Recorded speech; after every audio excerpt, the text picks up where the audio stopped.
আচ্ছা আসলো 1977 সাল পরে জিয়াউর রহমান এই ভুয়া এবং এই ষড়যন্ত্রের মধ্য দিয়ে সামরিক শাসন জারি করল। আমরা দেখলাম 2 বছর সামরিক শাসনের দেশে। আসলো 1977 সাল, আচ্ছা আবার দেখলাম ষড়যন্ত্র। এই ষড়যন্ত্র যে জিয়াউর রহমানের যারা শাসন ক্ষমতা, বাংলাদেশের ক্ষমতা, বাংলাদেশ নেতা হিসাবে দেখতে চান, হানা ইলেকশন সেই হানা ইলেকশনে কেউ গেছে না। পরের দিন আমার সবাই জিয়াউর রহমান পাস, জিয়াউর রহমান পাস করে সারিয়া সে গণতন্ত্র আনলো, বহুদলীয় রাজনীতি নামে জামাতের নেতারা জামাতের রাজনীতি করলো চালু। বঙ্গবন্ধু জামাতের রাজনীতি নিষিদ্ধ করে গেছে। বঙ্গবন্ধু এই জামাতের রাজনীতি নিষিদ্ধ করার পরে দেয়া জামাতের কিছু নেতা দেশ ছাড়া হইল, কিছু জেলখানায় গেল, কিছুদিন নামে মামলা হইল। সেই মামলাগুলি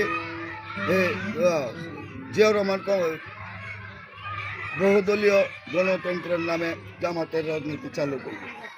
পাকিস্তান থেকে যারা বিভিন্ন দেশে জামাতের নেতারা বিতাড়িত ছিল তাদেরকে দেশে আনে, যারা বন্ধু ছিল তাদেরকে ছাড়িয়ে দিল। রাজনীতি দিয়ে যা বাংলাদেশের কুলসিত করলো, কে করলো?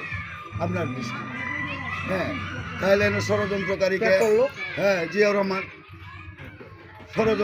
ষড়যন্ত্রের মাধ্যমে এর সাথে বিদেশি ষড়যন্ত্র ছিল, পাকিস্তানের গোয়েন্দা সংস্থা ISI এর ষড়যন্ত্র ছিল।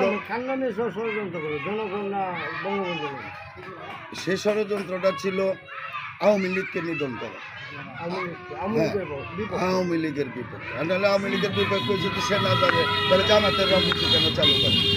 জামাত তো নিষিদ্ধ, জামাতের নেতারা দেশের বাইরে 14 অপরাধের দায়ে, আবার কিছু জেলখানায়। আর বঙ্গবন্ধু কিছু সাধারণ ক্ষমা ঘোষণা করছে, যারা লঘু অপরাধ করছে, ছোট ছোট অপরাধ করছে তাদেরকে ক্ষমা করে দিচ্ছে।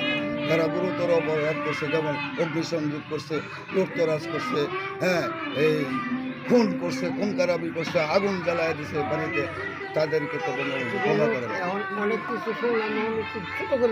আচ্ছা ছোটই করতেছে। আচ্ছা যাই হোক, এই যে ষড়যন্ত্র আমরা দেখলাম বাংলাদেশ নিয়ে ষড়যন্ত্র, এই ষড়যন্ত্রের যেমন আর শেষ নাই। আসলো 1981 সাল, আবার ষড়যন্ত্র, এই জিয়াউর রহমান হত্যাকাণ্ড আসলো ষড়যন্ত্রের মাধ্যমে এরশাদ। আর কত ষড়যন্ত্র আমরা দেখবো এই দেশে। আচ্ছা অনেক চড়াই উতরাই পার হইয়া 1989 সালে আন্দোলন হলো এরশাদের বিরুদ্ধে, এরশাদ হটাইয়া দেয়া একজন নির্দলীয় সরকারের অধীনে ইলেকশন হইল। সেই ইলেকশনে বিএনপি ক্ষমতায় গেল, প্রধানমন্ত্রী খালেদা জিয়া হইল। আওয়ামী লীগ স্বতঃস্ফূর্তভাবে পার্লামেন্টে বিরোধী দলীয় ভূমিকা পালন করে সুন্দর। এখন আসলো 96 আওয়ামী লীগ সরকার। এই আওয়ামী লীগের একটা সিট, মাগুরার একটা আসন ছিল আওয়ামী লীগের, সেটা কিন্তু বিএনপি দখল করে।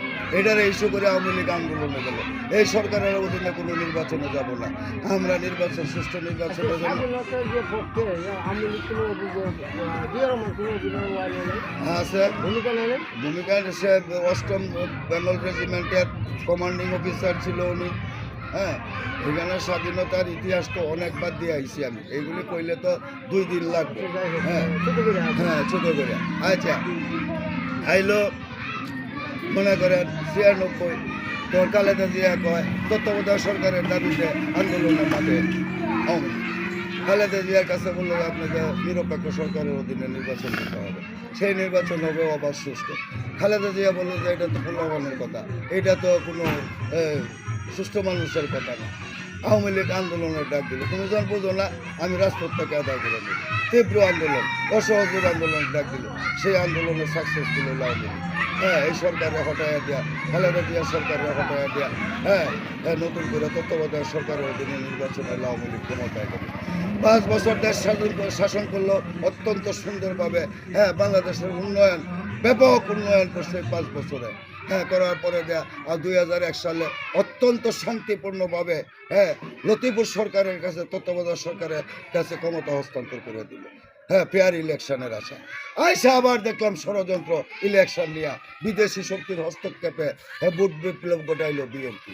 আওয়ামী লীগ মান্য নিল, সংসদে গেল বিরোধী দল হিসাবে আবার 2001 থেকে 5 সাল পর্যন্ত 6 সাল পর্যন্ত এরা ক্ষমতা থাকবে, এটাই স্বাভাবিক। থাকলাম আমরা তখন বিভিন্ন দ্রব্যমূল্যের ঊর্ধ্বগতি, বিভিন্ন রাষ্ট্রীয় অনিয়মের বিরুদ্ধে আওয়ামী লীগ গেল আবার এতে আন্দোলন।